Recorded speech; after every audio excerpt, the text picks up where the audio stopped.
Under the hush of a fading dusk, a child was born, as if the sky itself wished to keep the moment a secret. The wind held still, the leaves stood frozen, and the world seemed to lean closer, waiting. There was no thunder, no bright omen, just a trembling hush, like a lullaby half-remembered. Those who lived nearby would later say they felt something that evening, though they could never put it into words. Just a subtle shift in the air, the kind that lingers longer than memory. And so, in the gentlest way, the story began. When he first opened his eyes, it was said they did not cry right away. Instead, he listened to the shadows of the room, to the softened sighs of his mother, to the faint creak of wood under the midwife's feet. It was as though silence itself had found a vessel in him, and for a moment the whole house seemed wrapped in quiet awe. Some said this was strange, but others smiled, whispering that children born without a scream often grow with voices that reach further than sound. The years that followed unfolded not in flashes of drama, but in small, textured moments, like light falling unevenly across a worn rug, or the rhythm of rain against a roof. He grew in a modest house with walls that carried laughter and arguments equally. Nights were simple, lamps glowing in corners, his father humming songs without words, the soft rattle of spoons against clay bowls. Days were filled with ordinary rhythms, yet for him, even the ordinary seemed clothed in mystery. He found himself staring too long at things others passed by, the curve of steam rising from tea, the way dust drifted golden in a shaft of sunlight, the stretch of silence after someone finished speaking. From the very beginning, he had an odd quirk that only his family truly noticed.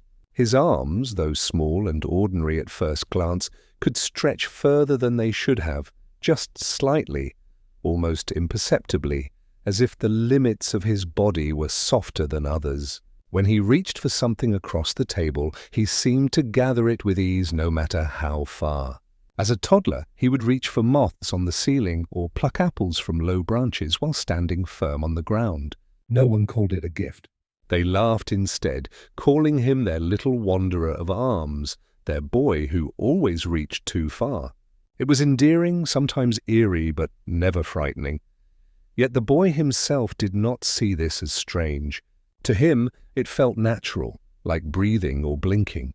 He thought perhaps all children had bodies that listened to the quiet wishes of their hearts, and so he grew into this oddness without shame, though at times he would notice the way others glanced at him with a flicker of wonder, the way children sometimes do when they sense something just a little different. His earliest memories held a softness that clung to him like a shawl. He remembered lying awake at night, not with fear, but with a strange comfort. He would watch the stars through the thin curtain by his bed, wondering if they could hear him when he whispered secrets. He spoke to them of little things, about the way his mother's hands smelled faintly of soap and onions, about the way his father's boots always left dust by the door. The stars never answered, yet he felt listened to, and perhaps, in some silent way, they were listening. The boy's sister, a few years older, was one of the first to truly see him.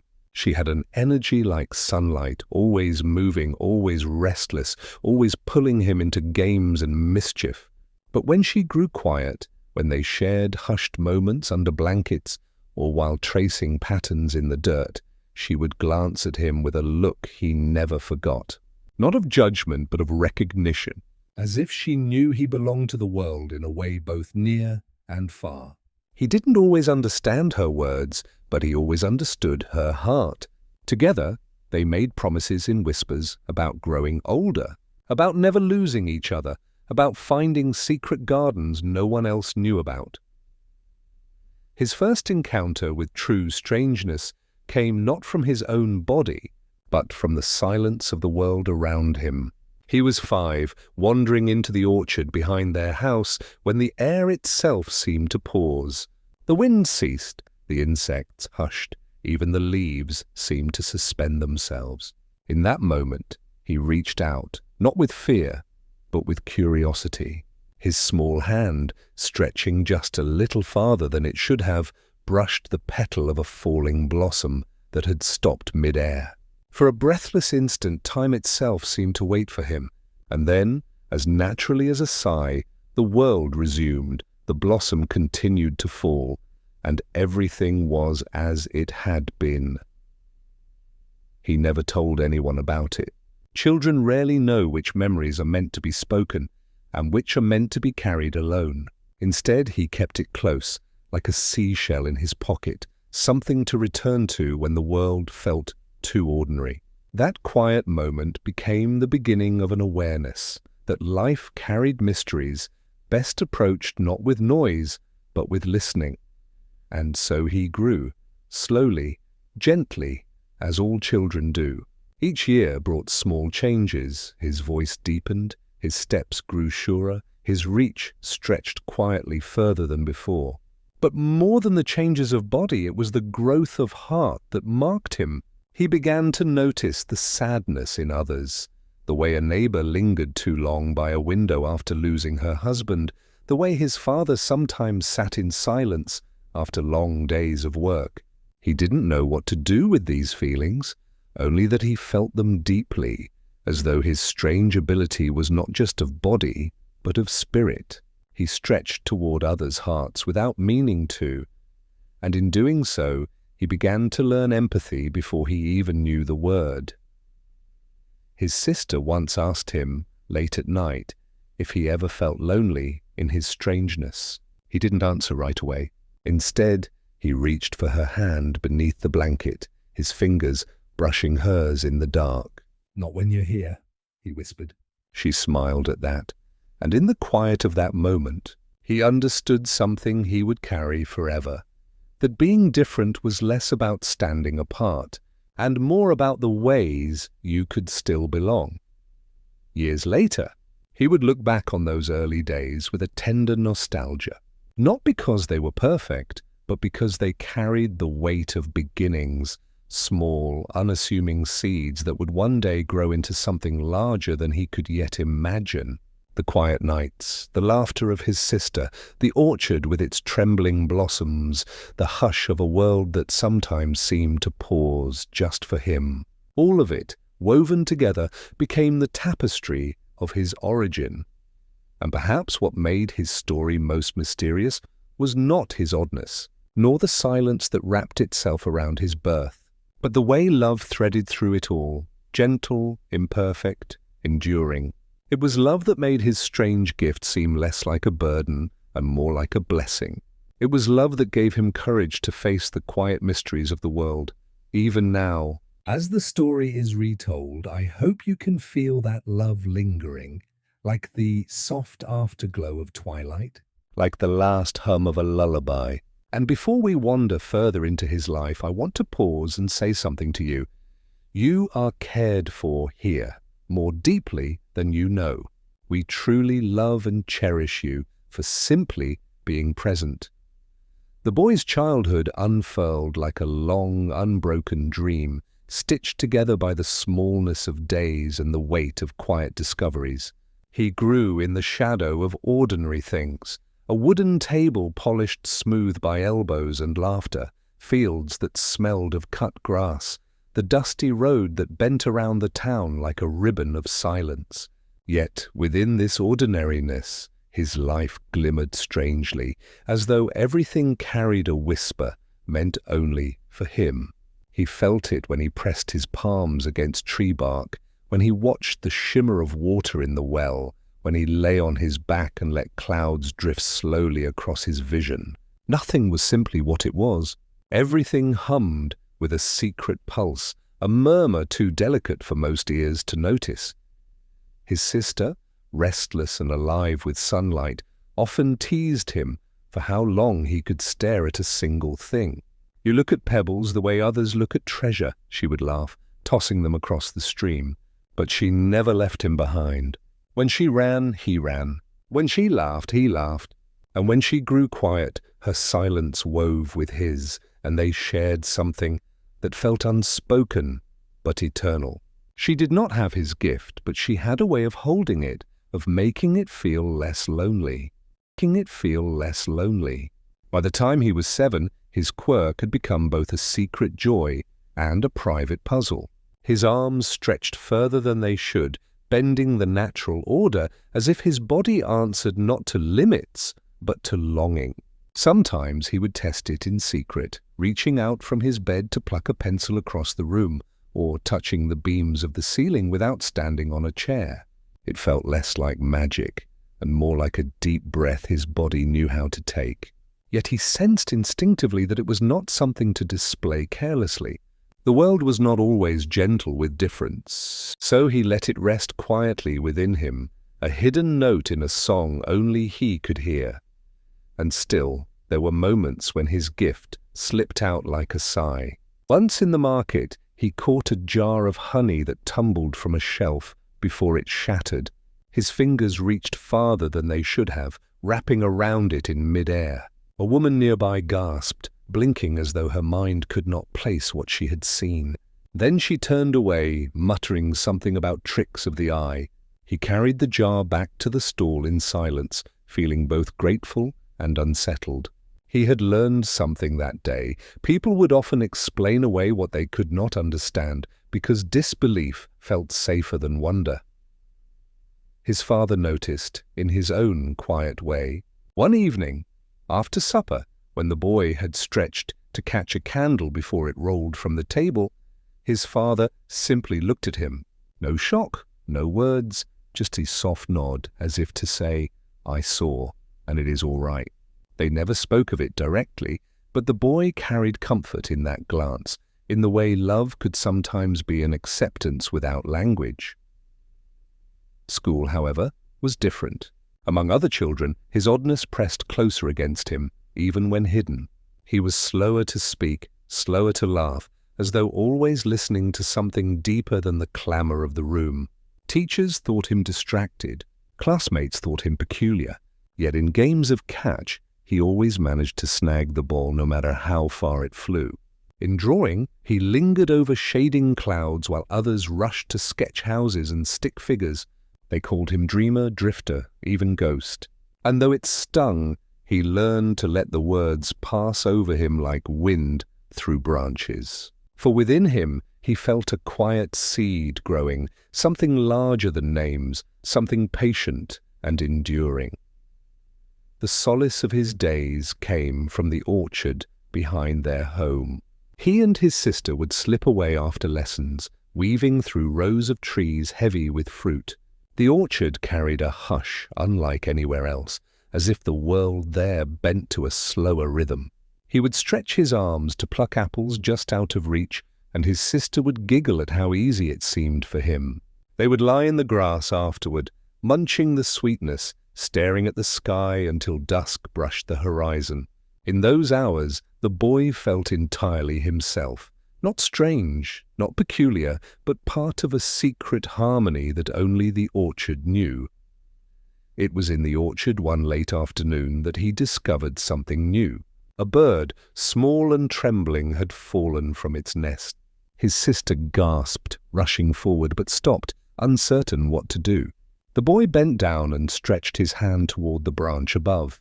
His arm reached farther than it should, cradling the bird's nest in his palm.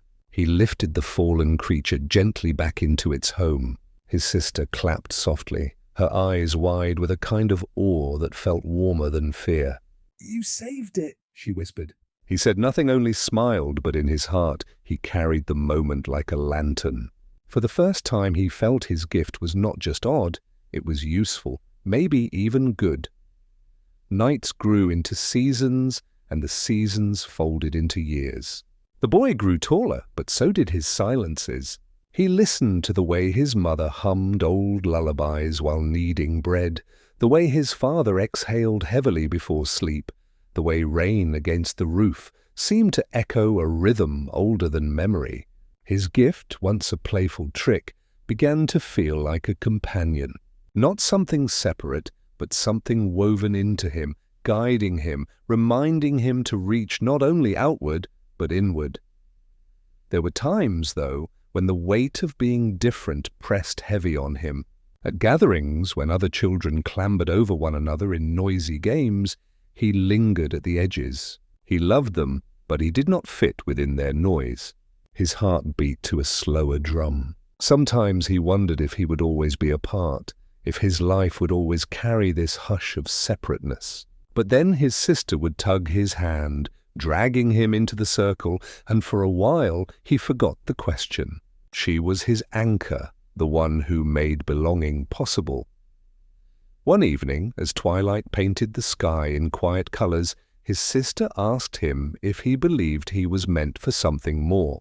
They were lying on the grass, the orchard rustling above them, stars beginning to show their faces. He thought about it for a long time, tracing the patterns of branches against the fading light. Finally, he answered, "I don't know, but I think—" "I meant to listen." She didn't laugh. She only nodded as though his words made perfect sense. That moment became a seed of understanding for him, that his strangeness was not about power or destiny, but about presence, and so childhood drifted forward, soft and steady, carrying him into the edges of youth. He had not yet faced the full weight of who he was, nor the deeper meaning of his gift, but the foundation had been laid. In orchards, in silences, in the laughter of his sister, in the quiet acceptance of his father, in the small mercies of unnoticed kindness. His life was not a story of battles or crowns. It was a story of learning to belong to a world that moved both too quickly and too slowly for him. A world that needed someone to notice the pauses, the hushes, the tender breaths between moments, and as the stars deepened overhead, he carried with him the sense that the beginning of his life was not simply a birth, but an invitation to stretch beyond what was ordinary, to listen to the spaces others overlooked, to find meaning not in noise but in silence. Childhood had not ended, not fully, but it had already shaped him into someone who would one day carry quiet wisdom like a lamp into the darker corners of life. That lamp, though still small, was already lit, and in its glow his journey continued. There was a place he returned to more than any other, a place that felt like the true heart of his childhood, a quiet garden tucked at the farthest edge of the orchard, where vines climbed crooked fences and wildflowers leaned lazily against stone. It was not much to look at, not compared to the proud rows of trees heavy with fruit, but it held for him a secret weight, a hush that seemed older than the house he lived in or the town itself. He discovered it by accident, chasing after his sister one late afternoon, only to stumble upon the little clearing when she darted out of sight. She had laughed and run on, but he had stopped. Something in that space asked him to stay, and from then on it became his refuge. The garden was half forgotten by the adults, overgrown in a way that made them sigh and shake their heads. To him, though, it was perfect. Weeds and wildflowers tangled together like threads of an untidy blanket. The air there always seemed stiller, thicker, as if the world leaned inward, listening. He would sit on the low stone wall for hours, not doing anything in particular, sometimes plucking petals to let them drift, sometimes lying on his back to watch clouds pass in their slow procession. It was here that his odd gift felt most at home. Without meaning to, he would stretch his hand a little too far, brush the tips of branches that swayed above him, or pluck a flower that leaned far beyond his reach. The garden never judged. It accepted. At first, he came only when his sister wanted to play nearby, but over time, the garden became his own secret companion. He would sneak away when others were busy, stealing moments of solitude. The world around him was often filled with noise, the marketplace chatter, the neighbors' barking dogs, the scolding voices of teachers, but here silence stretched like a soft blanket. He felt wrapped in it, as though the garden itself knew he was different and wanted to cradle him. One spring evening, when the air was heavy with the scent of lilac, he noticed something unusual.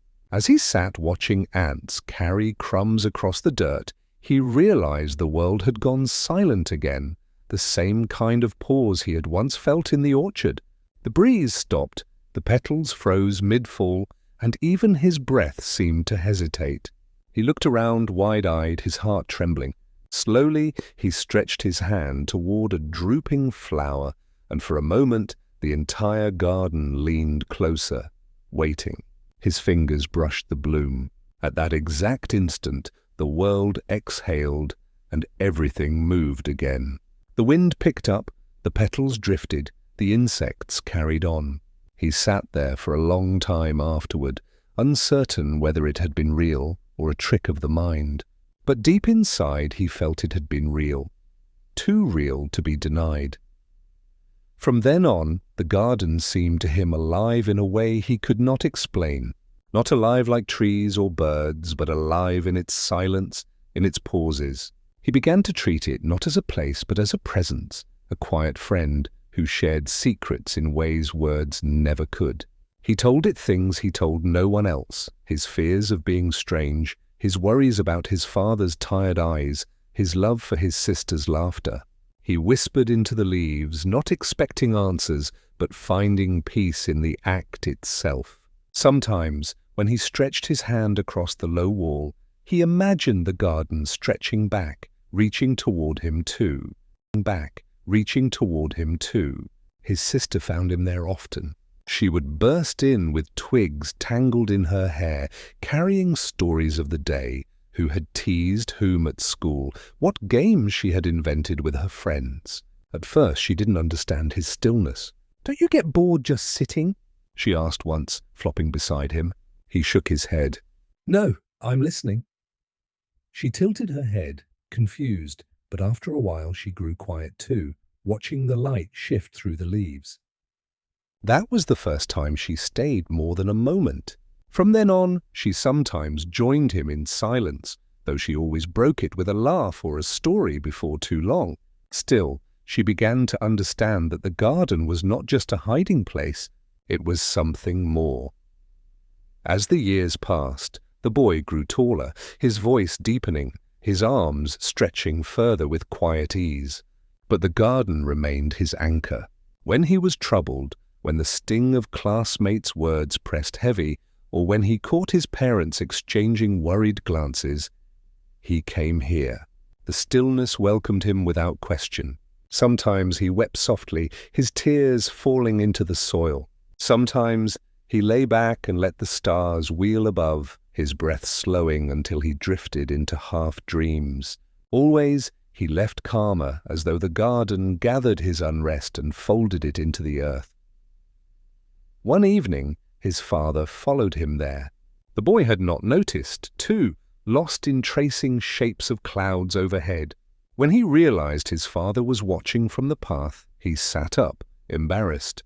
But his father only stepped closer and sat beside him on the wall. They said nothing at first. Then his father spoke, voice low. "When I was your age, I had a place too." "Not here, by the river, far from town. I used to sit and listen just like you." The boy stared, startled. His father smiled faintly, eyes tired but kind. "It's good to have a place that listens. Not everyone finds one." Then he ruffled his son's hair, stood, and walked back toward the house. The boy sat in stunned silence, realizing that perhaps his gift of listening was not only his, but something quietly inherited. That night, the garden felt richer, as if another thread had been woven into its silence. As adolescence crept closer, he carried the garden within him, even when he wasn't there. In the marketplace, amid the chatter, he remembered its hush. In classrooms filled with noise, he recalled its patient pauses. When friends tugged him into games, he moved with them, but part of him always lingered in that stillness. It became a rhythm inside him, a way of being. There was one evening that stayed with him more than the rest. He was alone, lying in the grass, when the silence came again, thick, complete, otherworldly. This time he did not reach out. He simply breathed, letting it wash over him. For a moment he felt weightless, as if the boundaries of his body blurred and stretched into the quiet. He could not say how long it lasted. Seconds, minutes, maybe more, but when the world exhaled and resumed its motion, he knew he had touched something vast and unseen. He carried that sensation home, tucked in his chest like a hidden flame. The garden was never his entirely. Seasons changed, storms shook it, winters buried it in frost. Yet, in every stage it remained, waiting for him, growing alongside him. It taught him patience, the art of stillness, the beauty of pauses. And though he did not yet understand the full meaning of his gift, he began to suspect it was tied to this way of listening, of reaching into silences others overlooked. Childhood was slipping away. His sister was growing restless, dreaming of places beyond the orchard, beyond the town. His parents grew wearier with years, their steps slower, their gazes longer. But he remained bound to that quiet garden, not by duty, but by love. It was his sanctuary, his teacher, his friend. And in its patient silence, he felt himself slowly becoming who he was meant to be. The boy who stretched his arms farther than they should go was learning to stretch his heart as well, toward silence, toward wonder, toward a world that whispered in ways few others could hear. And in that quiet garden, the first outlines of his true self began to take shape, soft and enduring, like petals opening to the dusk. There came a season when the boy's garden felt different, not less alive, but altered, as if it were preparing him for something beyond its quiet walls. He was no longer a small child, but not yet grown, his voice caught between pitches, his limbs longer, his silences deeper. One afternoon, while he lingered in the grass watching bees dip between blossoms, he noticed a shadow fall across him. It was not his sister nor his father, but an older man he had never seen before. The stranger leaned on a walking stick, his hair silver, his eyes carrying the patience of rivers. He did not ask permission, only lowered himself slowly onto the stone wall beside the boy and sat without speaking. At first, the boy felt uneasy. Strangers rarely entered this forgotten place, and he had always thought of it as his own. But the man did not disturb the hush of the garden. He seemed to listen with the same reverence, as though he too knew how to hear silence. After a long while he spoke, his voice quiet and steady. "You see more than most, don't you?" The boy blinked, unsure how to answer. The man smiled faintly. "I can tell." "The way you sit, the way your eyes follow the small things. You are not waiting for the world to shout. You are waiting for it to whisper." Those words sank deep. No one had ever said such a thing to him, not even his sister. He felt both exposed and understood, and for reasons he could not explain, he did not want the moment to end. They sat together until the sky began to blush with evening. When the man finally rose to leave, he simply said, "Keep listening. The world needs ears like yours." Then he walked away, leaning on his stick, leaving behind a silence that felt different than before, richer, heavier, as though a door had opened somewhere unseen. The boy did not know who the man was, nor where he lived. But the following week, he returned to the garden to find him there again. This time, the man carried a small book. He handed it to the boy without ceremony. The pages were filled not with stories, but with sketches, trees, stones, clouds, even blades of grass drawn with astonishing patience. "I began this when I was your age," the man said. "Every picture is a way of listening. You don't need to draw well. You only need to notice." From that day forward, the boy and the old man met often. Sometimes they spoke, sometimes they did not. When they did, the man asked strange questions. What did the wind sound like today? What shape did the shadows make on the road? What did you see when you closed your eyes at midday? At first, the boy stumbled, unsure of the answers, but over time, he learned to pay closer attention. He began sketching in the little book, not to create beauty, but to record the whispers of the world. The tilt of a bird's wing, the curl of smoke from his mother's cooking fire, the droop of his father's shoulders after work. All of it found its way into crooked lines and uneven shapes. and somehow, through drawing, he began to see himself too. The old man never asked about the boy's odd gift, never commented on the way his arms could reach farther than they should. Yet the boy sensed that he knew. Once, when the boy stretched too casually to pluck a branch without moving his feet, the man's eyes flickered with recognition. But instead of surprise, he only said, "We are all given something that others may not understand. The question is not what it is, but how gently we carry it." The boy held those words like a stone in his pocket, worn smooth by turning them over again and again. His sister grew curious about the man, often pestering him with questions. "What do you talk about?" Why do you sit with him so long? At first he struggled to explain. How could he describe the way the man's silence felt like a mirror, or the way his words unfolded like seeds? Eventually, she joined them once, sitting cross-legged in the grass, fidgeting while they spoke of clouds and shadows. She lasted only a little while before growing restless. "You two are too quiet," she declared, running off to find livelier company. Yet, afterward, she told her brother she was glad he had someone like that. He's strange like you, she teased gently. But there was no sting in her words. The seasons turned, and the lessons grew softer, deeper. The man never taught directly, never lectured. Instead, he told stories of his own childhood by the river, of listening to frogs sing in the night, of watching stars until his eyes blurred. He spoke of loneliness too, of being misunderstood, of carrying silence when others wanted noise.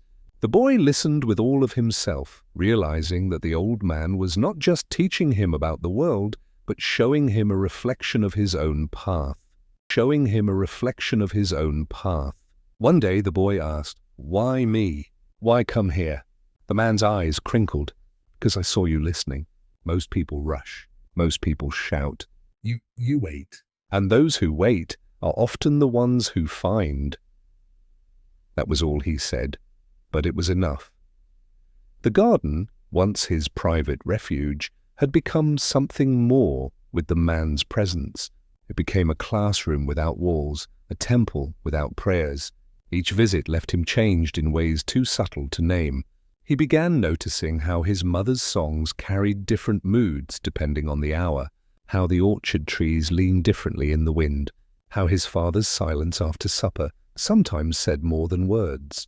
His gift of stretching no longer felt separate from this awareness. It felt like part of the same fabric, as if reaching outward and listening inward were two threads of one cloth. But there were challenges too. Not everyone saw the old man kindly. Neighbors whispered that he was odd, that he spoke too slowly, that his eyes seemed elsewhere. The boy heard the murmurs, felt the sideways glances, yet he did not care. The man's presence had given him something rare, a sense of being seen without judgment. And that was worth more than any approval. One evening, as the sun lowered into golden fire, the man placed his hand on the boy's shoulder. "I won't always be here," he said softly. But what I have shown you, you can carry. You can pass it on. That is how silence lives, through those who listen, and then teach others to listen too. The boy's chest ached at the thought of losing him, but he nodded, understanding in a way that was deeper than words. When he left that evening, the boy lingered in the garden long after the man was gone. The silence felt heavy, almost aching, but also full of promise. He realized then that the garden had never belonged only to him. It belonged to anyone who knew how to listen. And now he was learning not only to listen, but to share what he had heard. The old man had become more than a mentor. He was proof that the boy's way of being, the oddness, the slowness, the gift, was not a mistake.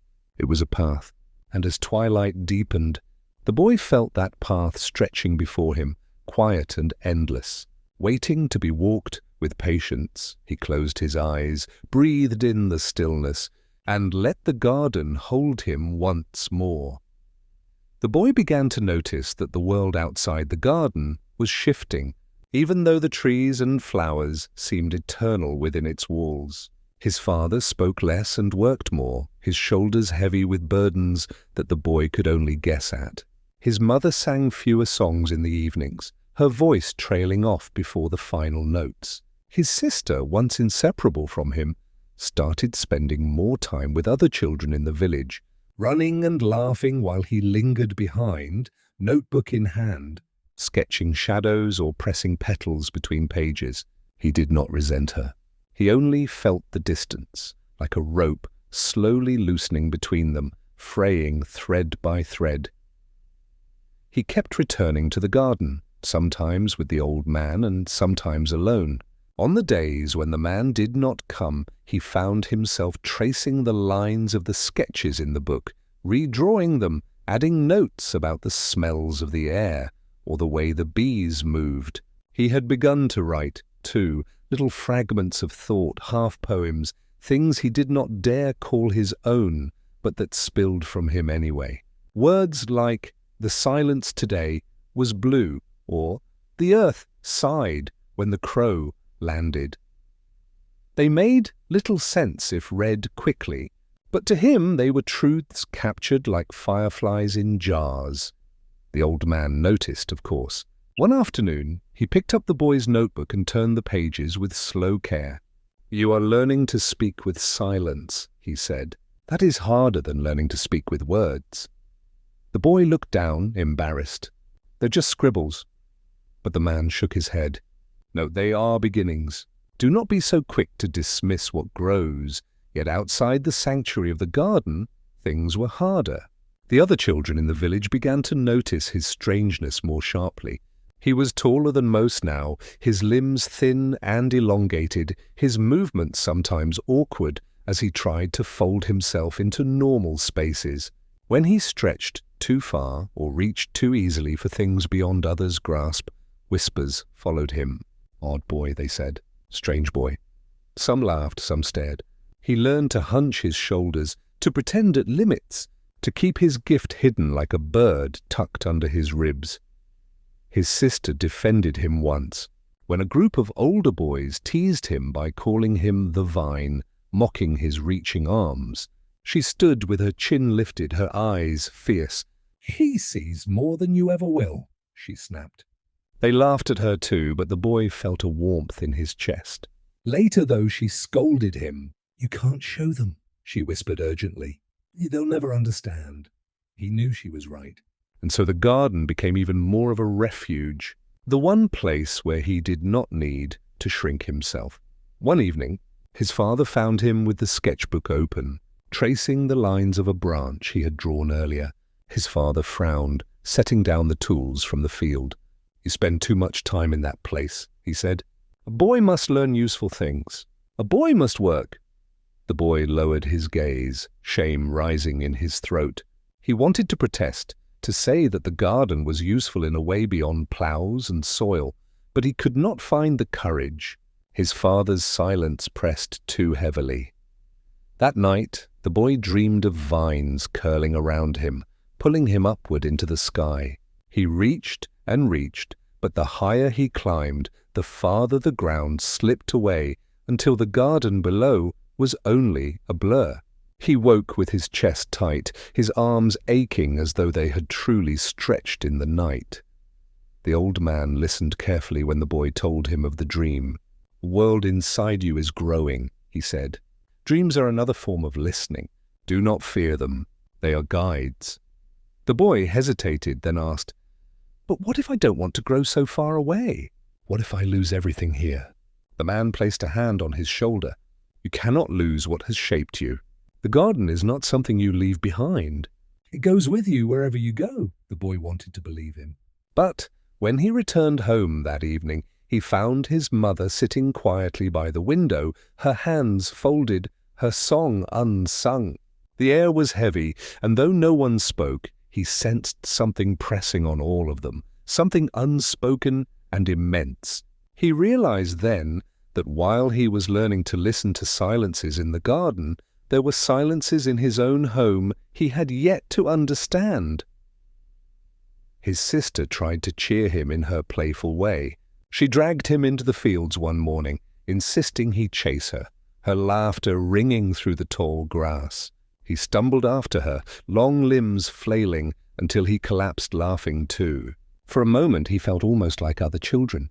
But even then he noticed the way the grass leaned under the wind, the way the clouds shifted in quiet procession overhead.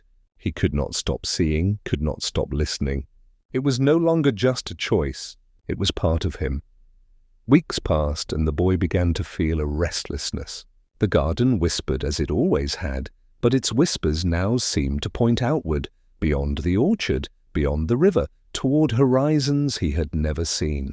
He told the old man once, hesitantly, that he felt as though the world was calling him. The man smiled knowingly. It is, it always does. The question is whether you are ready to answer. But readiness was a mystery to him. How could he be ready to leave the only place where he felt whole?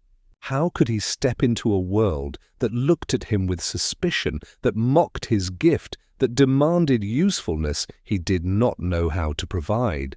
The thought filled him with both fear and longing, as if he were standing at the edge of a cliff, staring at the endless valley below. His sister sensed it too. One evening, she leaned against him as they watched fireflies rise in the dusk. "You'll leave one day," she murmured. I can feel it. The boy's throat tightened. I don't want to leave you. She shrugged, her voice soft. "You will? And maybe you should. Just promise you'll remember me when you see things no one else has," he promised, though the words felt fragile on his tongue as the season began to change again. The boy noticed the old man walking more slowly, his steps heavier. His voice, though still steady, carried an edge of weariness. One day, when they sat together in the golden light, the man said quietly, "Every garden has its season. Mine is nearing its end." The boy's heart clenched, but he said nothing, only pressed the sketchbook to his chest as though it could hold the moment in place. When he left that evening, the boy lingered at the garden gate, looking back at the old man seated on the stone wall. Framed by the last light of the day, he felt a pull stronger than ever before, a whisper not just from the garden but from life itself, urging him forward, urging him to step beyond what he knew. And though he was afraid, he also understood. The silence was no longer asking him to listen only. It was beginning to ask him to answer only. It was beginning to ask him to answer. The boy had grown into someone taller than he had ever imagined, his limbs no longer just the source of childhood teasing, but the very shape of his presence. He walked with a quiet grace now, though inside he still carried the memory of those awkward stumbles, the laughter of others at his expense. He had learned how to fold himself into small spaces, how to sit with his knees drawn close when others gathered, how to make himself less visible. Yet beneath the careful posture, there was always that restless pulse, the knowing that he could reach further, see more, sense things that others could not. It was not pride, it was simply part of him, a truth stitched so deeply into his being that he could not deny it, even when he wished he could. Adolescence was not a storm for him, but a slow rain, steady and unrelenting, soaking everything he thought he knew.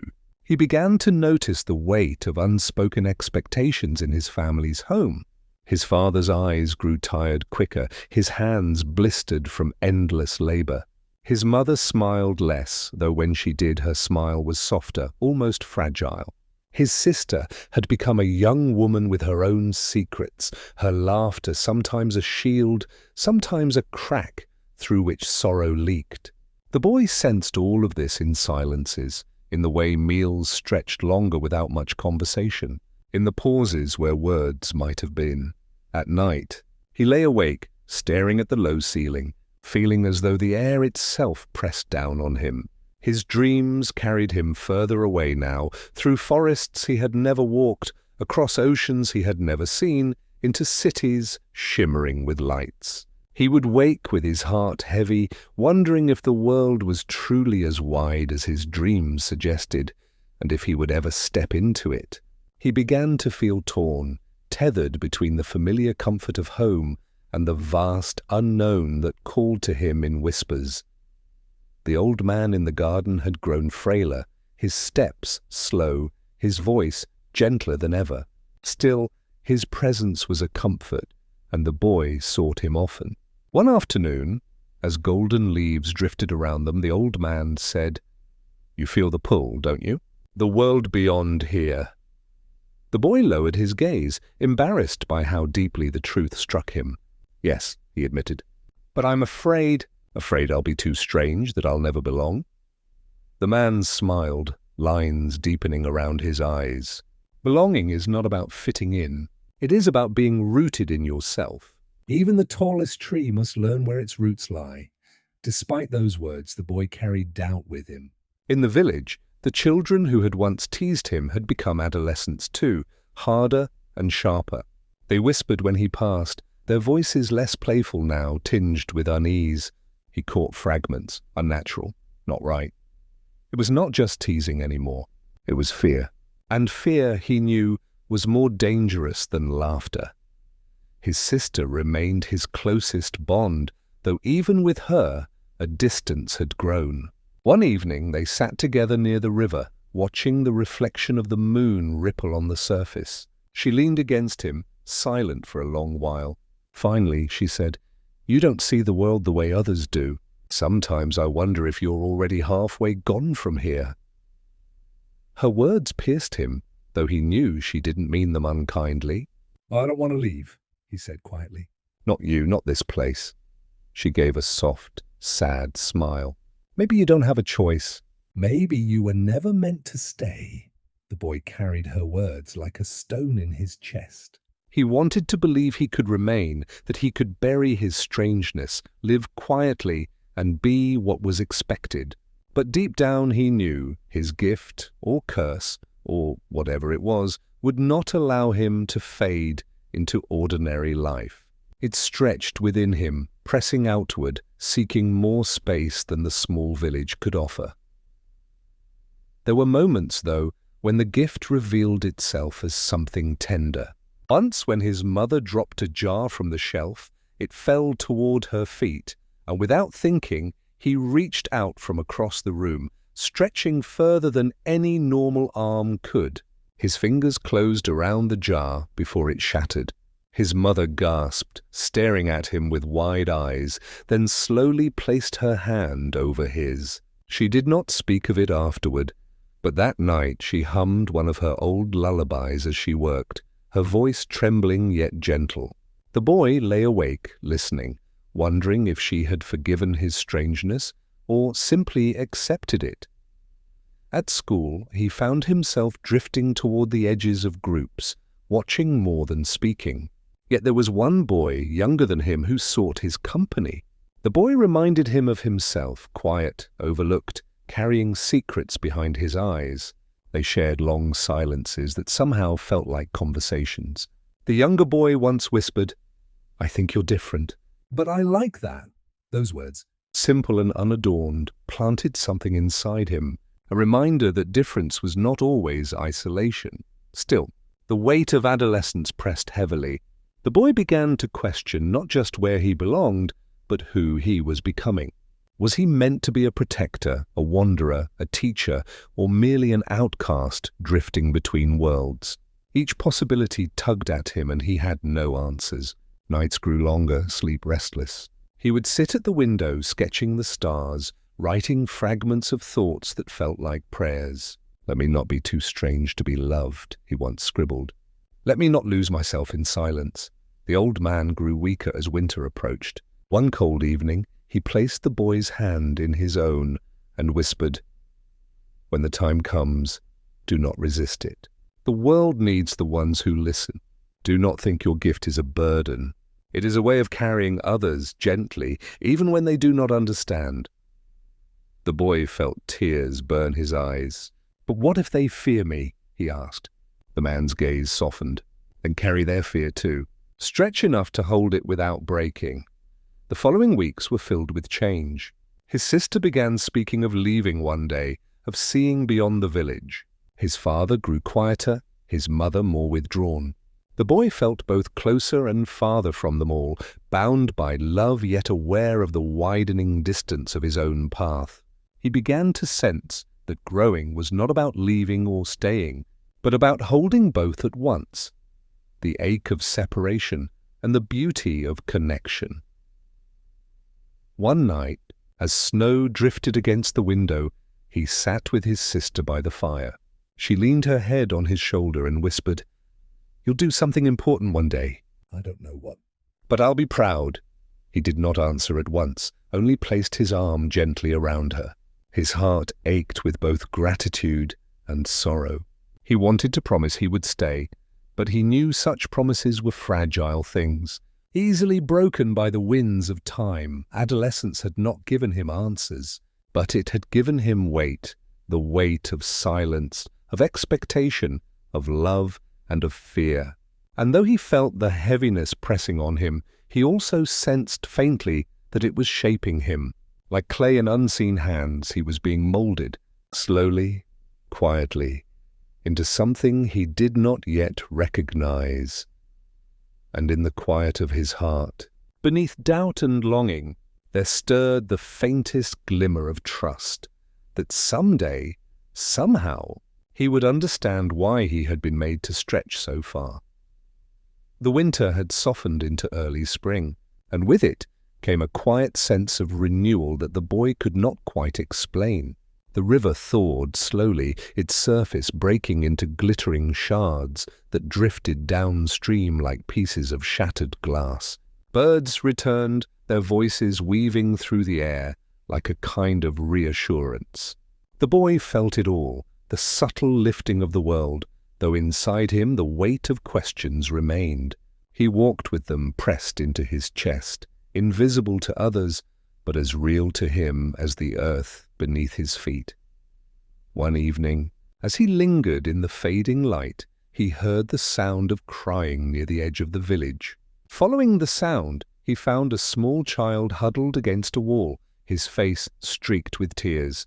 The boy bent down, awkward at first, uncertain of what to say. "What's wrong?" he asked gently.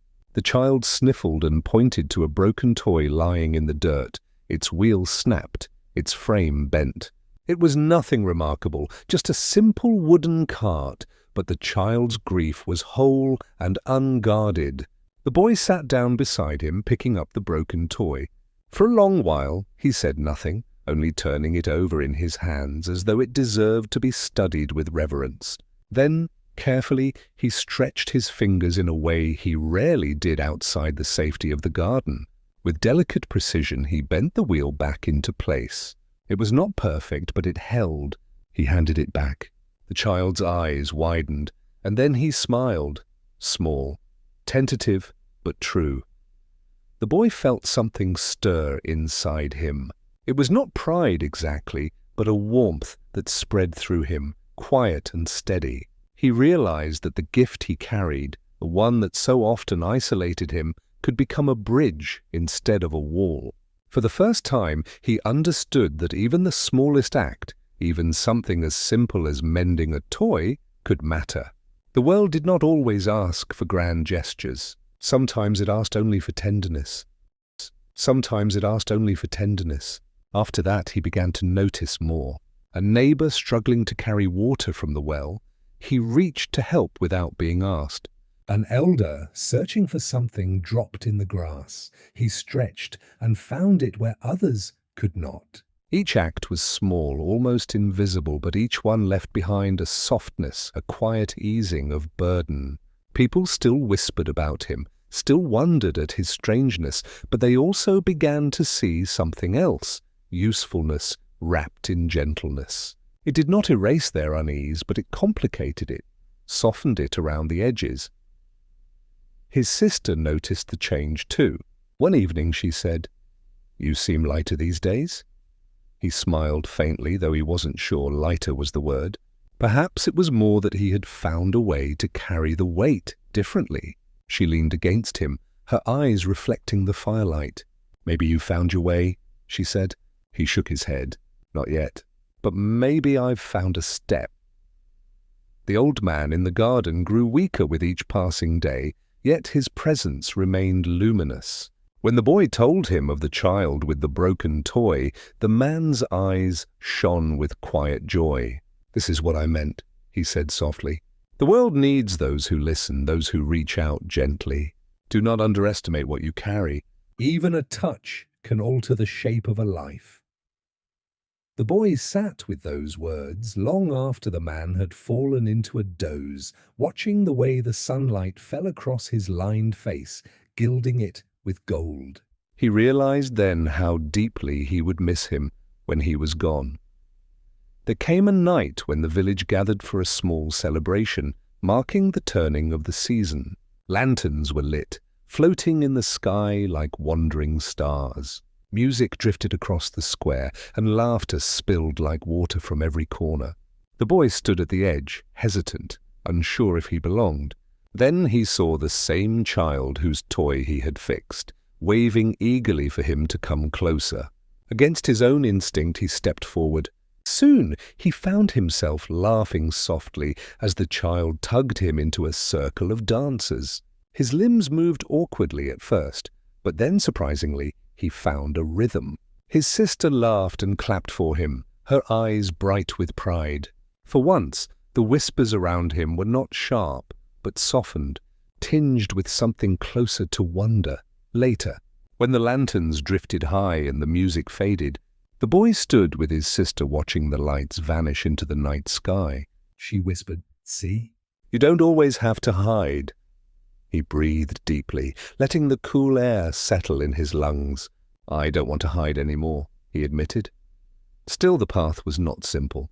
There were those who looked at him with suspicion, who whispered warnings when he passed. Yet the boy found that these things no longer cut him as they once had. Each small kindness he gave seemed to weave a thread of resilience in him, stitching together the parts that once felt broken. He learned that the fear of others was not always his to fix, but he could offer something gentler: presence, steadiness, the willingness to see them even when they could not see him fully. One afternoon, as he returned from the river, he saw his father sitting alone by the doorway, his hands clasped tightly. The boy hesitated, then sat beside him in silence. For a long time, neither spoke. Finally, his father exhaled. "I don't understand you," he admitted. The boy's chest tightened, but before he could speak, his father continued, "But I see that you try to bring light where you can." And maybe that is enough. The boy's throat ached with unshed tears. But he only nodded, grateful for the words. However tentative, the season unfolded slowly, and with it the boy grew into someone steadier, though no less strange. He began to understand that being a quiet hero was not about grand declarations or dramatic rescues. It was about mending what was broken, easing what was heavy, and standing where others faltered. He thought of the toy, the jar caught before it shattered, the small kindnesses given in silence. These were not stories that anyone would tell in songs or carve into stone, but they mattered, and perhaps that was enough. One evening, as he sat in the garden sketching the first blossoms of spring, the old man whispered, "You are beginning to see." The boy looked at him, puzzled. "See what?" The man's gaze drifted to the horizon, where the sky glowed faintly with the promise of dawn, that even the smallest flame can hold back the dark. The boy closed his eyes and let those words settle into him like seeds planted deep in soil.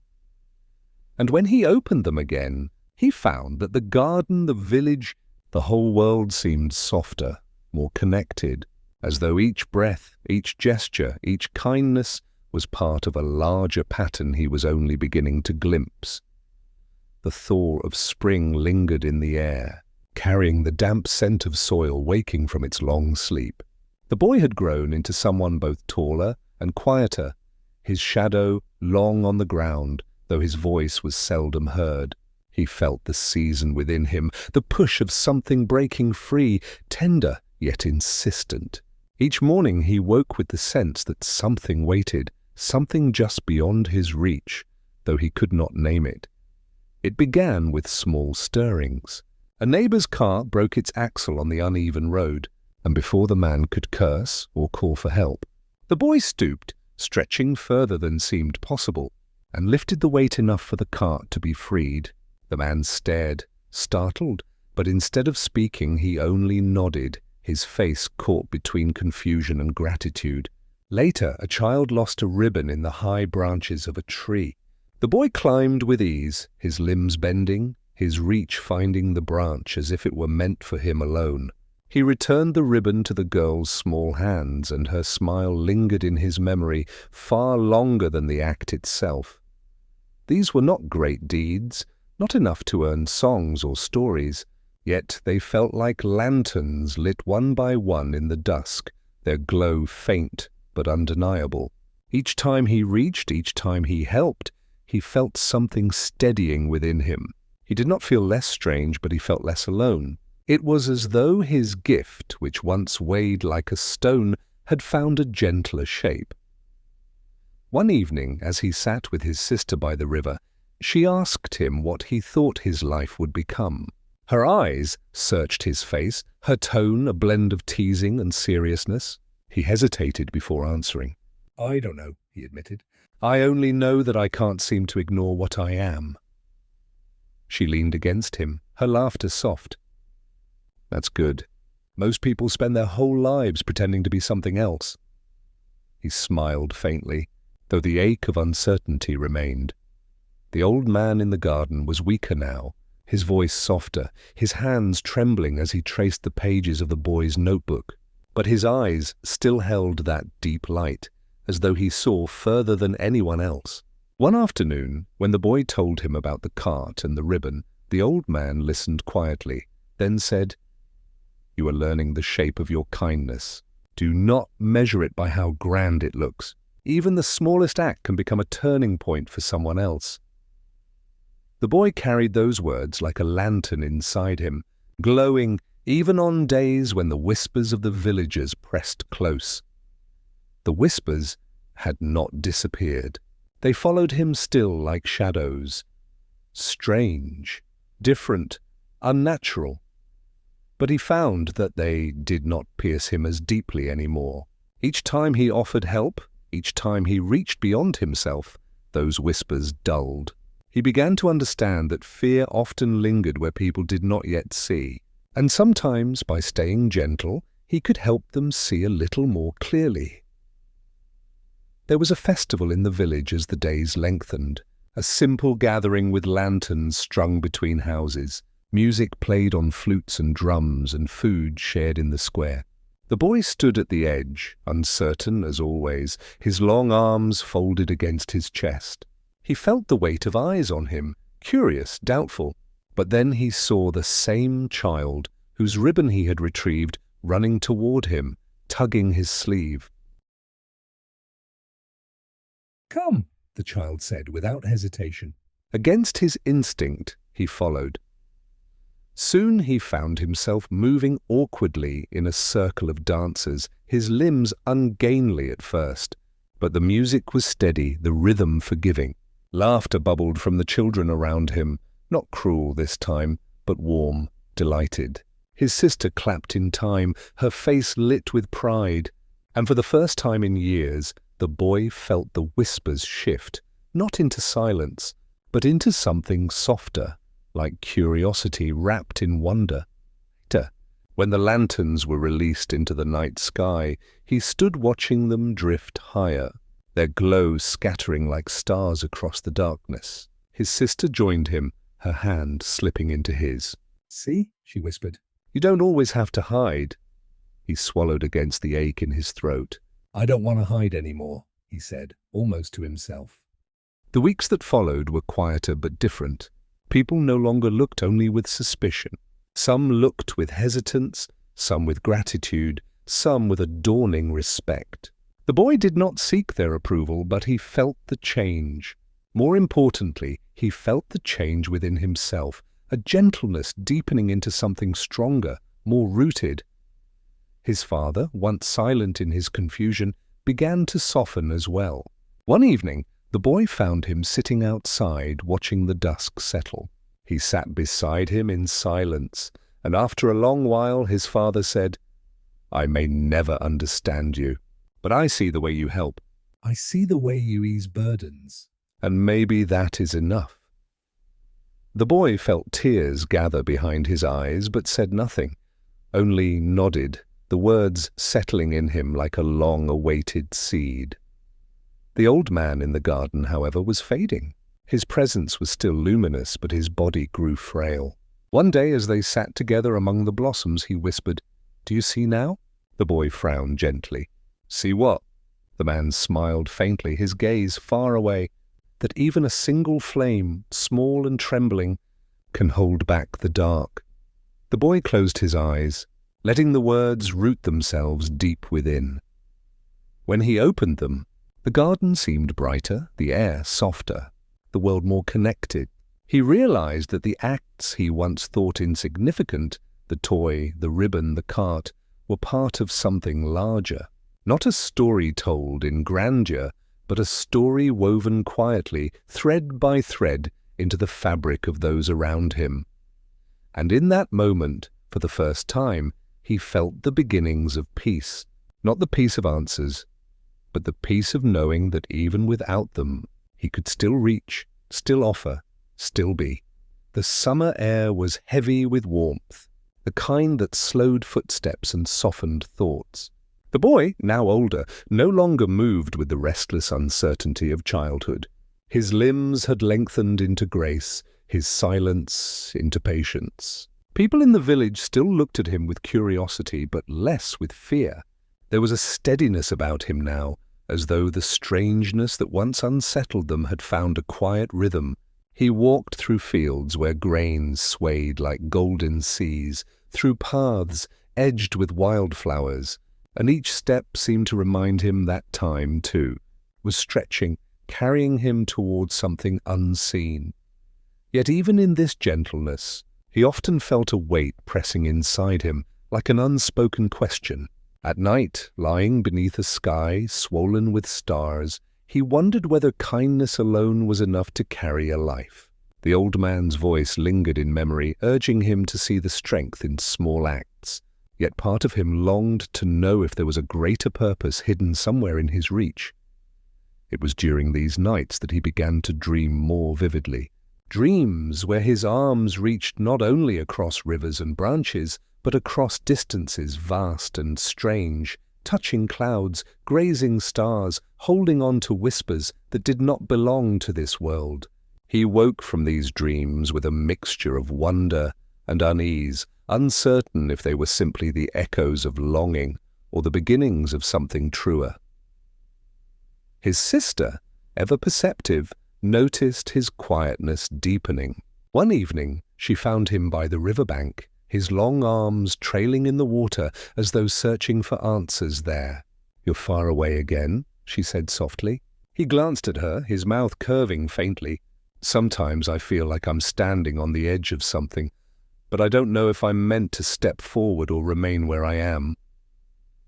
She sat beside him, her presence grounding. "Maybe you don't have to choose yet. Maybe the edge itself is part of the journey." Her words rested in him like a cool stone, calming, though not resolving. The village had grown accustomed to his presence, yet from time to time there were still tests of their acceptance. When storms swept through one evening, tearing down branches and flooding paths, he stretched his arms to help gather the fallen, to lift what others could not. Neighbors worked beside him, their silence filled with an unspoken shift. They no longer saw him as merely strange, but as necessary. And though their gratitude was quiet, he felt it, and it settled into him with warmth. But it was not only the village that drew his care. Sometimes travelers passed through, strangers carrying burdens of distance. One such traveler was a woman with tired eyes and a voice like worn cloth. Her cart had broken, and her child was restless with hunger. The boy offered food, water, and his hands to mend what she could not. She looked at him with astonishment, not for what he did, but for how gently he did it. "Most people hurry past," she murmured, "but you stopped." He did not know what to answer, so he only smiled. Yet her words remained with him, echoing through the corridors of his heart. The old man in the garden had by then passed into memory. His absence left a silence, yet the boy often felt him near, especially when he bent over blossoms or lifted his gaze to the evening sky. Sometimes he whispered aloud as though speaking to him, "I hope I'm learning what you meant." And in those moments, he almost believed he could feel a reply, soft as wind, steady as soil. His father, too, grew more open. Though still clumsy with words, he began to sit with the boy more often, their silences filled with unspoken understanding. One evening, as twilight deepened, his father said, "I used to worry about how the world would treat you. But maybe it isn't my worry anymore. Maybe it's yours. And maybe you're stronger than I thought." The boy's chest tightened, not from sorrow, but from the quiet recognition that love does not always arrive as easily spoken words. Sometimes it arrives in pauses, in the heaviness of a voice trying to cross a distance it doesn't know how to measure. The dreams, however, grew stranger. In them he felt his arms reaching not only outward but inward, stretching into the hearts of others, sensing their grief, their weariness, their unspoken joys. He would wake with tears on his cheeks, uncertain if they were his own or carried from those dreams. These moments left him tender, as though the boundary between himself and the world had grown thinner, more permeable. His sister noticed this too. One morning, she touched his shoulder and said, "You carry so much more than you should. Don't forget you are allowed to rest." He smiled at her, but inside he wondered if resting was possible when the world seemed to whisper so insistently. He had begun to feel like a bridge, connecting, holding, carrying, and bridges, he thought, did not rest. Yet her words stayed with him, a reminder that even bridges need moments of stillness. As the season drifted toward harvest, the boy found himself drawn again to the lantern festival. This year he did not linger at the edge. When the children called for him, he joined without hesitation, his steps awkward but joyful. The villagers watched, and though some eyes still carried old doubts, many more carried quiet acceptance. When lanterns floated skyward, he stood beneath them, his heart stretching as much as his arms ever could. He thought of the old man's words, of his sister's faith, of his father's slow opening. He thought of the traveller and her tired voice, of the ribbon he had once retrieved for a child. Small acts, all of them. Yet together they formed something larger, like lanterns released one by one until the sky itself was altered. He realized then that perhaps his purpose was not a single act of greatness, but a weaving of many small kindnesses, each thread binding him to the world a little more deeply. That night, as he lay beneath the stars, he whispered into the quiet, "If this is all I am meant for, to reach, to hold, to ease, then maybe it is enough." And for the first time, he felt no longing for answers, only a steady peace, like the hush of summer fields after dusk. The stars did not reply, yet their silence felt like agreement, and so the boy closed his eyes, carrying into sleep not the weight of questions, but the gentleness of knowing that even in smallness there can be infinite worth. There can be infinite worth. The air had turned cooler, the days shorter, and the boy, now taller than most men in the village, walked with the unhurried ease of someone who had grown used to both his difference and his place among others. He was no longer just the quiet child with strange, stretching arms. He had become something else, an anchor, a presence that carried steadiness into uncertain spaces. Yet even as life around him settled into familiar rhythms, a deeper current moved quietly inside him, as though time itself were whispering that change was near. He often visited the riverbank in the evenings, the place where he and his sister had spoken so many times. The water reflected the pale light of the moon, and the sound of its flow reminded him of voices he could not hear anymore, his mother's gentle hums, the old man's patient wisdom. He felt them woven into the current, guiding him without words. Sitting there, he would stretch his arms into the cool water, tracing patterns that rippled outward, watching them fade into the distance. It reminded him that everything he touched, even lightly, carried on in ways he might never see. One afternoon, a child from the village ran to him in tears. A flock of geese had scattered near the fields, and one had broken its wing. The boy followed quickly, his long stride covering ground with ease. When he found the bird, trembling in the grass, he knelt gently. His hands, once a source of ridicule, moved with a tenderness that quieted the animal. He lifted it, careful and slow, and carried it back to the village. Some watched with uncertainty, others with admiration. The boy did not speak, but the look on his face was enough, an expression of care so unguarded it seemed to soften even the hardest gazes. That evening, as he tended the bird, his sister sat beside him. She watched as he fashioned a splint, wrapping it with strips of cloth. "You've always had that gift," she murmured. "Not your arms." "Your heart." He glanced at her, surprised. She smiled faintly, brushing her hair from her face. "The arms only show what was always inside you. The reaching, the holding." Her words settled deep, echoing long after she had left the room. The dreams came again, stranger now, more vivid. He dreamed of standing in fields that stretched beyond the horizon, where lanterns floated not into the sky, but into the earth itself, glowing among roots and soil. He dreamed of voices whispering from the stars, calling not his name, but a wordless sound, like a song too ancient to understand. And in these dreams he stretched his arms further than he believed possible, until he felt the warmth of something beyond comprehension, vast, infinite, tender. When he woke, his heart pounded, not from fear, but from awe.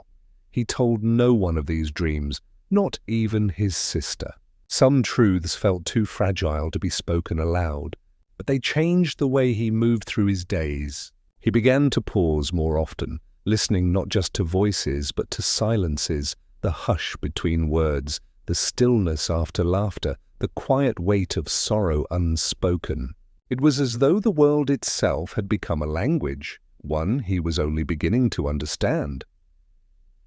One evening, his father joined him by the fire. The years had weathered the older man's face, softening its once hard lines.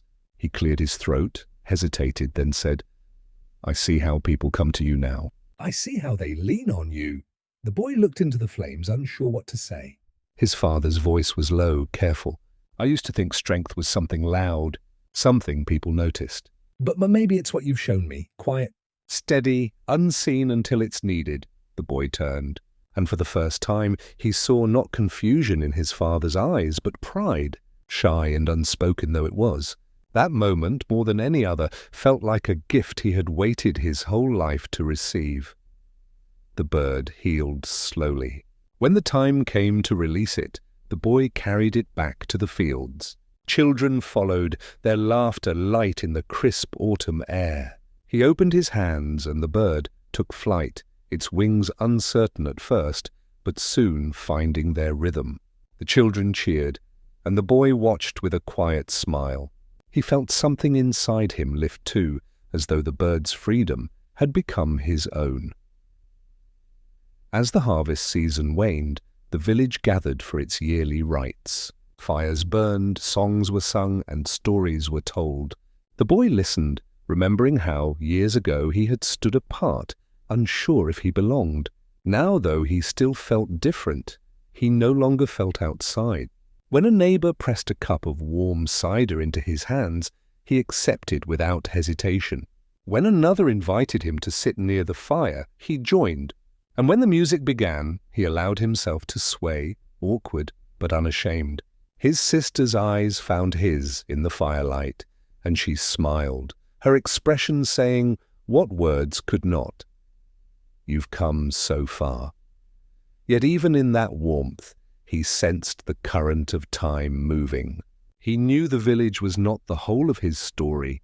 The dreams would not let him forget that something larger waited, though it did not hurry him. It was not urgency he felt, but invitation, a gentle calling that promised he would know when to follow.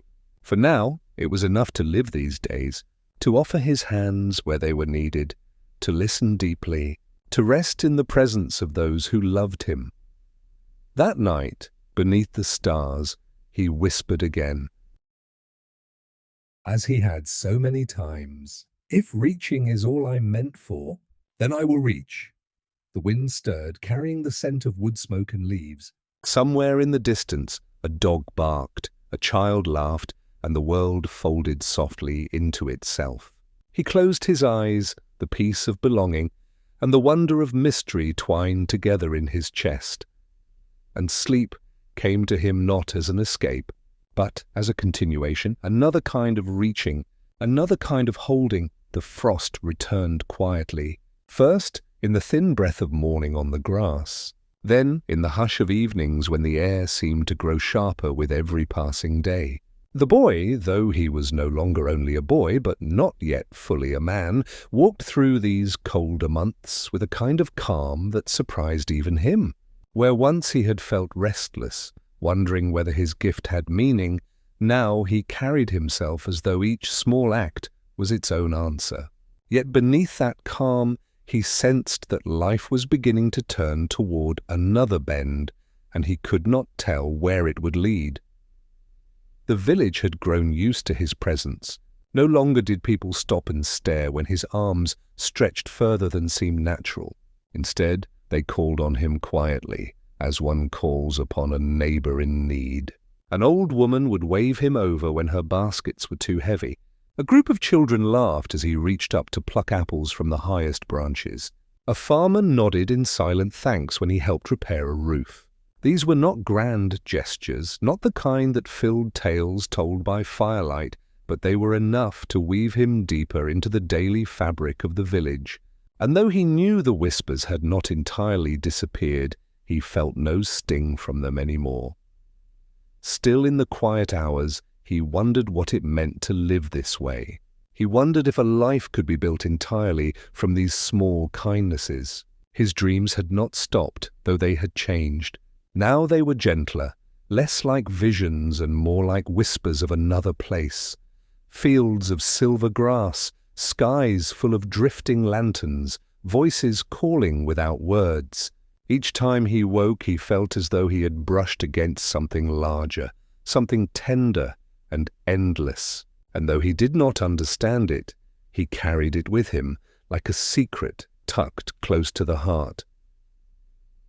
His sister remained his companion in those reflective nights. Sometimes they walked the riverbank in silence, their breaths misting in the air. Other times she spoke of her hopes, of planting more trees in the garden, of someday teaching the younger children in the village. She teased him gently when he grew too quiet, but beneath her teasing was always warmth, always the certainty that she believed in him more than he believed in himself. "You don't have to know everything," she told him once, when he confessed his uncertainty. "You just have to keep living with the care you've already found. The rest will follow." He held her words close, though he did not say so. His father had softened too, in ways the boy could not have imagined years earlier. They did not often speak at length, but the silences between them had changed shape. No longer heavy with confusion, they had become spaces of quiet recognition. Sometimes his father would place a hand on his shoulder, saying nothing, yet the weight of it was more than enough. And in those moments, the boy felt a kind of healing he had thought impossible. Winter deepened, and with it came moments of both beauty and hardship. One evening, a storm swept through the village, snow falling so heavily that roofs bent beneath its weight. The boy moved from house to house, helping to clear paths, to lift beams, to carry what others could not. His arms, stretching and strong, made the impossible manageable. But it was not strength alone that guided him. It was the gentleness with which he did these things, the way he smiled at frightened children, the way he listened when elders fretted about the cold. By the time the storm passed, people spoke not of his strangeness, but of his steadiness. That night, exhausted, he returned to his room and sat by the window.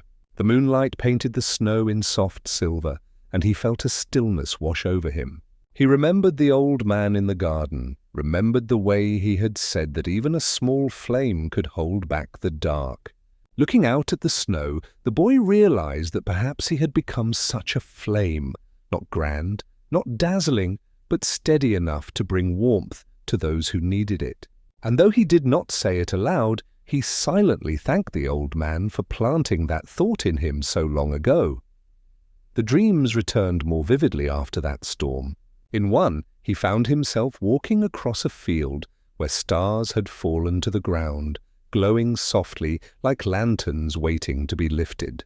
He reached down, his long hands cradling the light, and when he released it into the sky, it rose higher and higher until it became indistinguishable from the stars above. He woke with tears in his eyes, his chest heavy with wonder. He did not understand why the dream moved him so deeply, but he sensed that it carried a truth about his life, something about giving light back to the world, even if it was only borrowed. Days passed, and though life returned to its usual rhythm, he felt changed. He noticed more, the way the cold air reddened cheeks, the way laughter carried across snow, the way silence held not emptiness but depth. He found himself pausing to simply breathe, to watch, to listen, and in these moments he felt closer to the vastness hinted at in his dreams. When spring finally whispered at the edges of winter, the boy stood again at the riverbank. The ice was breaking, the water moving faster, and with it came the promise of renewal. His sister joined him, her arm looped through his. They said little, but their silence was full of memory, of hope, of all that had been carried and all that was still to come. He felt the world stretch out before him, vast and unknown, and for once he did not feel fear. He felt ready, even if he did not yet know for what. As dusk fell, he whispered to the river, to the stars above, to the unseen presence he felt so often. If my life is to be a bridge, then let me be steady. If it is to be a flame, then let me be gentle. The river carried his words away, the stars blinked softly, and the night folded around him like a quiet embrace. He returned home slowly, his breath even, his steps unhurried. And when he finally lay down, sleep came not as a weight, but as a gift, soft and certain, like the closing of a lantern's glow. The air was softer now, carrying the smell of damp soil and new blossoms, and the boy, though years had begun to press gently on his shoulders, walked with the kind of ease that comes from growing into oneself. He no longer felt like a question lingering on the edge of every room. Instead, he had become an answer of sorts, though not a loud one. The villagers called his name without hesitation, and though some still looked at him with the flicker of curiosity, there was warmth in it now, not fear. His strangeness had become familiar, like the shape of an old tree, different, yes, but part of the landscape in a way no one wanted to lose. He spent much of his time tending the gardens left behind by the old man who had once guided him. The soil felt alive in his hands, as though it remembered every touch that had ever coaxed it into bloom.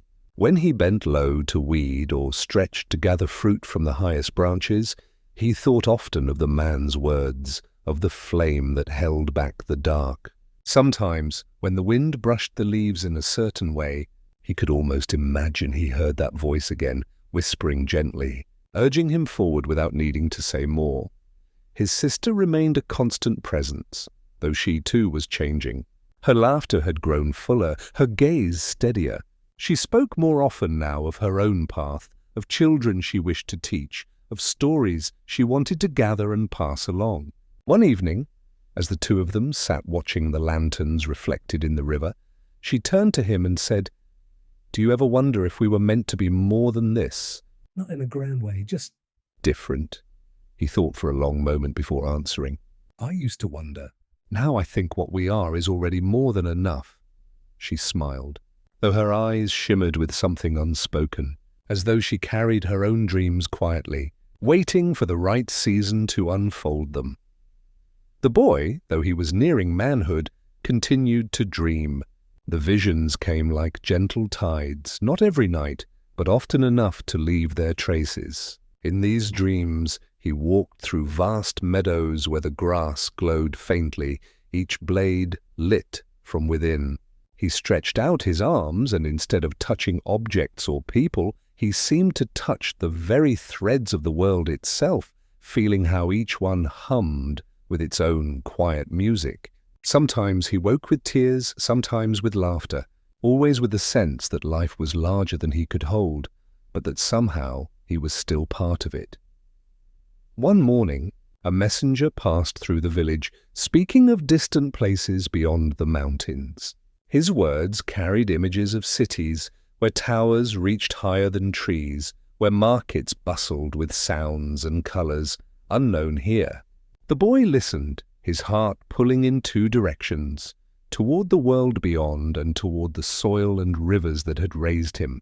That night, lying awake, he wondered if he was meant to remain here always, or if, like the lanterns set free each year, he was meant to drift further than he had ever imagined.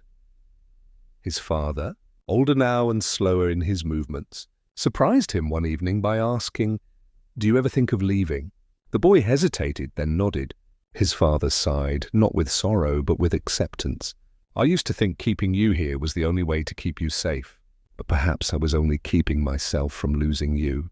If you must go, go, but go knowing you'll always have a place here." Those words, simple and worn, struck him more deeply than he expected. It was as though the years of quiet distance had finally folded into closeness. The boy did not leave right away.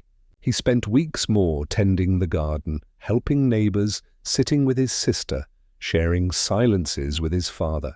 Yet in every moment he felt the quiet call of the world pressing against him, the way a tide presses against a shore before retreating. It was not urgency, it was invitation, and he knew that someday soon he would have to answer. During one of his last nights of winter, before spring fully opened, he dreamt again. This time he stood on a vast plain beneath a sky filled with lanterns. But unlike before, they were not drifting upward, they were drifting outward, carried by invisible winds, scattering across the horizon.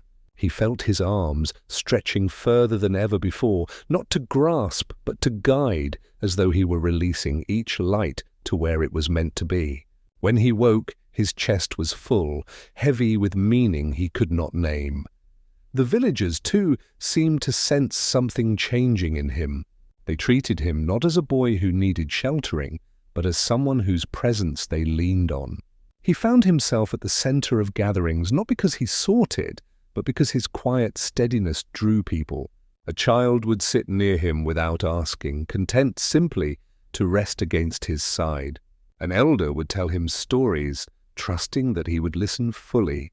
A neighbor would ask his counsel, not for knowledge, but for the calm they knew he carried.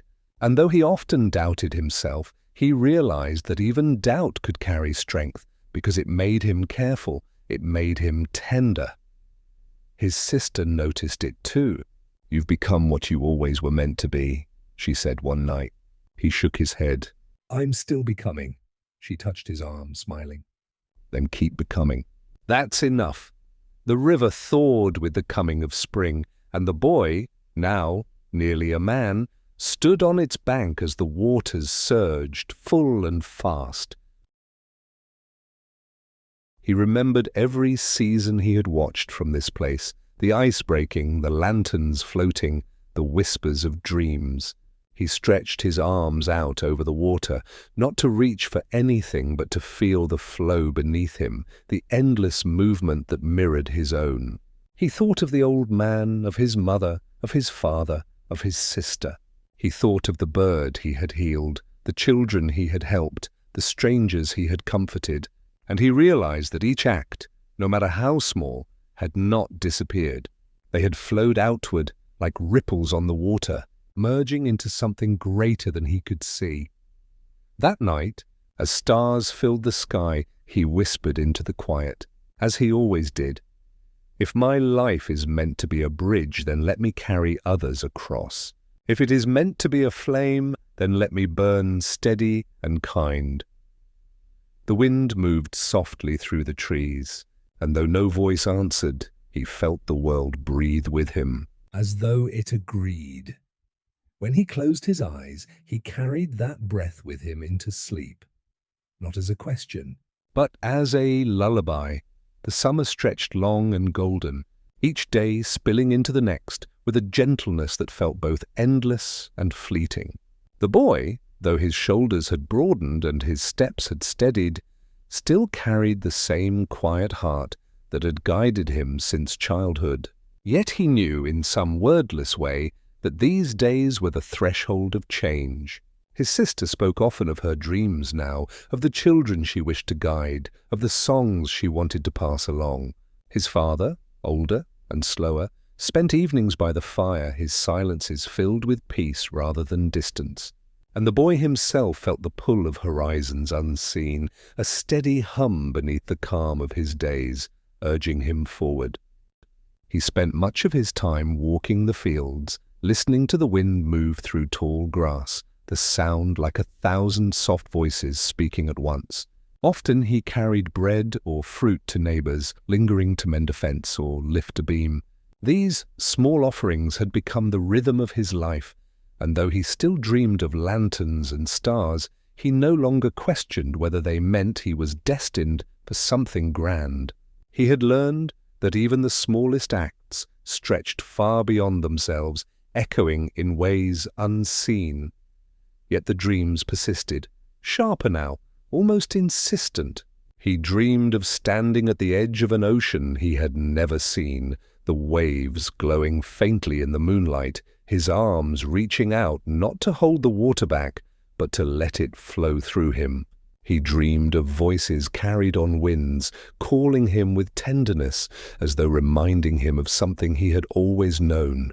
When he woke, he would sit in stillness, the weight of the dream pressing on his chest, leaving him with both longing and calm.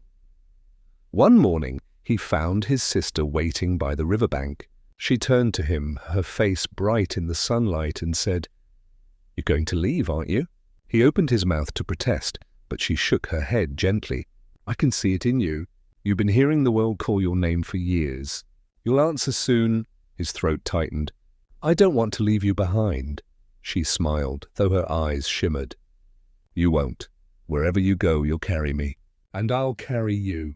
That's what family is." He said nothing more, but he leaned against her shoulder. And they sat together until the sun dipped low. As the days passed, the boy began to notice how the village seemed both smaller and dearer. Every detail held weight. The worn stones of the path, the laughter of children chasing each other through fields, the way lanterns flickered in windows at dusk. He loved these things deeply, yet he knew he could not stay bound to them forever. It was as though he were a lantern himself, lit and ready to drift, not away from home, but toward the wider sky. One evening, his father spoke with him by the fire. The old man's hands trembled as he set his cup down, his voice roughened by age. "I used to fear the world would break you," he said. "But I see now it may be the other way around, that you'll walk into it and leave it softer." The boy's chest ached at those words, for they were not only blessing, but farewell. He reached out, placing his long hand gently over his father's, and in that touch was everything they had never said. When the festival came again, the boy knew it would be his last before journeying beyond the village. He did not linger at the edges this time. He joined in fully, his laughter rising with the music, his steps clumsy yet joyful. Children tugged at his arms, and he let them, lifting them high, their giggles carrying through the square. His sister danced beside him, radiant with pride. And when the lanterns were released into the night, he watched them float upward, his heart both heavy and light. He thought of the old man, of his mother, of the years that had shaped him. He whispered silently to the lanterns as if they might carry his words, "Thank you for everything." The night after the festival, he dreamed again, this time more vividly than ever before. He walked across a bridge made not of stone but of light, stretching into the distance. Below him, rivers of stars flowed, their currents endless. He felt no fear, only awe. And when he reached the center of the bridge, he realized he was not alone. A figure stood beside him, faceless yet familiar, radiating warmth. It did not speak, but somehow he understood. The journey ahead was not an escape from his home, but an extension of it. He woke with tears on his face and a stillness in his chest, as though he had been given an answer he had waited for all his life. The next morning, he began to prepare. He told no one of his exact plans, for he did not yet know them himself, but he moved with the certainty of someone who had accepted a call. He tended the garden one last time, kneeling among the blossoms, feeling the soil cool beneath his hands. He walked the fields slowly, memorizing the way the grass bent in the wind, the way the horizon opened like a promise. And he lingered by the river, letting its sound etch itself into his heart. On his final night before leaving, he sat with his sister and father. They shared bread and silence, the kind that held no need for words. His sister reached for his hand, squeezing it gently. His father nodded once, his eyes glistening. And though none of them said goodbye, they all understood what was coming. When he lay down to sleep, he whispered his prayer one last time. If I am to be a bridge, let me carry others safely. If I am to be a flame, let me shine gently. The night folded around him, tender and vast, and he drifted into dreams that felt less like visions and more like beginnings. The morning came with a softness that felt like farewell. The boy rose before the sun, listening to the silence of the house, the slow breathing of his father in the other room, the faint rustle of his sister turning in her sleep. He stood in the doorway for a long moment, memorizing it all, the worn wood, the shadows cast by the dying embers in the hearth, the scent of smoke and bread that clung to every corner. He wanted to carry it with him, not as a weight, but as a blessing. With quiet steps he moved outside, the grass damp beneath his feet, the horizon brushed with the first pale light of dawn. The village was still, wrapped in its slumber. Only the river moved, its current murmuring as it always had, steady and unhurried. He walked to the water's edge and knelt, dipping his long hands into the cool flow. It seemed to greet him, as if it had known all along that this day would come. For years he had come here to wonder, to question, to dream. Now he came to release. He whispered to the river, not in words but in feeling, telling it of his gratitude, his love, his quiet fear. The water carried it away, and he felt lighter. By the time the sun lifted, painting the fields in gold, the boy had already set out on the path. He did not take much with him, only bread wrapped in cloth, a flask of water, and a small carved token his sister had slipped into his hand the night before. It was shaped like a lantern, smooth and simple, a reminder of all the nights they had watched the festival lights rise together. He carried no map, for his journey was not bound to roads or destinations. It was enough to step forward, to trust the pull of the unseen. As he walked, he thought of his father's words, spoken in the glow of firelight, that he would leave the world softer. The boy held on to that as both compass and prayer. He knew his gift was not strength in battle or brilliance in craft, but the simple stretching of his heart, his hands, his spirit toward others. It was a gift both ordinary and rare, one that asked nothing more than presence and care. And though he did not know whom he would meet or what he would face, he trusted that kindness would guide him. The road curved through fields and into woods where the light fell in shifting patterns through the branches. He remembered the stories his sister used to tell, of spirits that lived in trees, their whispers tangled in the leaves.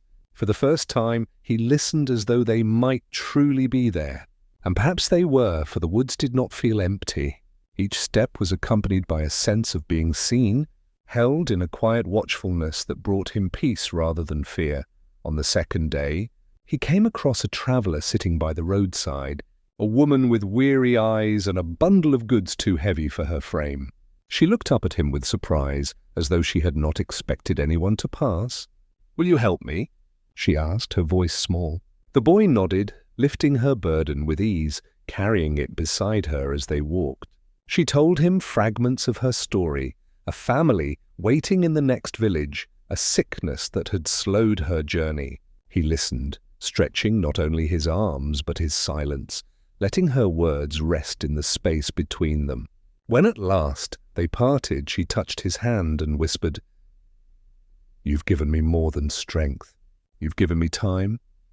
He smiled, though he felt a pang of humility, realizing that his small gift could ripple so deeply. The days unfolded gently, each one carrying him farther yet binding him closer to the world. He slept beneath stars, their light washing over him like an old lullaby. He dreamed of lanterns floating above rivers, of bridges made of light, of faces both known and unknown. In every dream he felt a presence beside him, guiding him without words. When he woke, the memory lingered like a hand resting softly on his shoulder. One evening, he came to a hill overlooking a wide plain. The grass shimmered in the twilight, and in the distance he saw a cluster of homes, their windows glowing faintly. He thought of his own village, of the warmth that spilled from those small squares of light, and wondered what stories lived within those walls. He did not hurry toward them, but sat upon the hill, letting the views seep into him. It struck him then that every home, every person, carried a world as rich and tender as his own. And somehow, through his journey, he was weaving himself into that great unseen tapestry. When he reached the village the next day, he found it quiet, its people weary from hard seasons. Yet even here, laughter flickered, children chasing each other through the dust, elders gathered in hushed conversation. He offered his hands freely, mending, carrying, listening. They welcomed him not as a stranger, but as someone already known, as though kindness itself was enough to make him belong. Nights were spent around small fires, where stories wound their way into the air, carrying wisdom and wonder alike. He told little of himself, but when asked, he shared memories of his sister's songs, his father's silences, the lanterns that lit his sky. And in return, he was given fragments of their lives, weaving his path ever richer. Time blurred as he traveled, each step less about reaching somewhere and more about being present along the way. He did not think of himself as a hero or even as a wanderer, only as someone moving gently through the world, leaving behind a trail of softened moments. He began to see how his gift was not something apart from him, but simply who he was. His stretching was not only of body but of spirit, always reaching outward, always making space, and so, as he lay beneath the stars on the night that marked the end of his first long journey, he felt no urgency to know what came next. The river had carried him this far, the lanterns had lit his way, and the voices in his dreams had steadied his steps. He understood now that his path was not about distance or destination, but about carrying the light of home wherever he went. He whispered into the night, not seeking an answer, but offering gratitude. May I always leave the world gentler than I found it. The stars shimmered, as if nodding in return, and he closed his eyes, resting in the vast, quiet embrace of the sky, and so the story drifts to its soft resting place, like a lantern settling into the night sky. What began as a quiet wonder in childhood has unfolded into a life of gentle journeys, tender bonds, and the kind of strength that asks nothing but to give. No battles were fought, no crowns were claimed, only kindness, patience, and love stretched across the days like threads of light. Perhaps that is the truest legacy. Not what we conquer, but what we soften. Not the worlds we seize, but the hearts we carry, and the gentle echoes we leave behind. Wherever you are, as you listen, may you feel the same stillness that guided him. The calm river, the lanterns rising, the stars listening above. And may you remember that even your smallest gestures ripple farther than you know. Thanks for spending this time with us. Sleep well. Everything's gonna be okay, man.